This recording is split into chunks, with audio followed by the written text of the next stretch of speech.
My name is Brendan Harris. I'm an R&D consultant at RCK, specialising in the construction industry. Within construction, in terms of R&D, there are opportunities available in terms of just improvements made to the building process itself, and then obviously the end product. So typically areas we see this for, definitely recently, is sustainability, baked into the construction process to reduce embodied carbon in the construction process, and then operational carbon once the building's in constructing itself. We also see a lot in terms of buildability. So the construction industry is a very competitive space. We've seen this lead to a lot of vast developments in terms of prefabricated construction that's going to make things much more buildable. It allows to remove that on-site construction and development, allow it to be done in factories more cost effective and efficiently, and then brought together on site to be together there.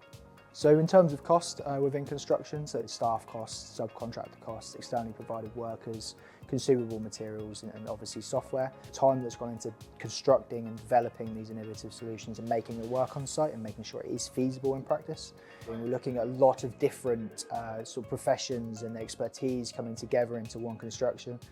And these don't necessarily need to be R&D within themselves. They can just have gone into allowing R&D to take place, and this is very broad. This could be on the construction of the building itself. We also see in terms of externally provided workers, any workers that are bringing to implement solutions and stuff like that provided by another agency.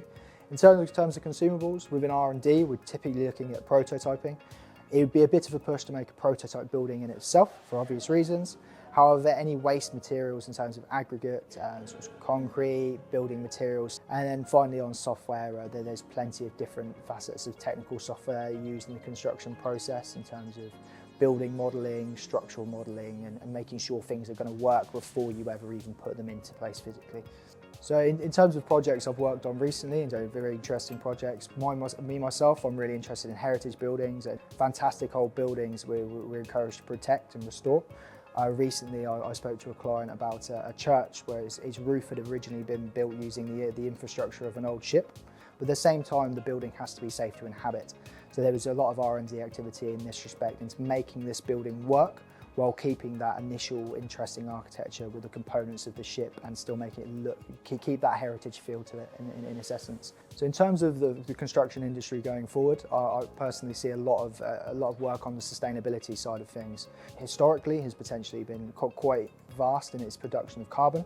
I've seen a lot of work recently of companies to try and reduce this, and really big efforts to build buildings of the same quality in terms of their function, but much less embodied carbon in their production and much less carbon produced in their operation. Improving building envelopes, so much less energy is needed in terms of heating and lighting, and much more is able to be done by the building passively itself, while still acting as a building in every way that it should.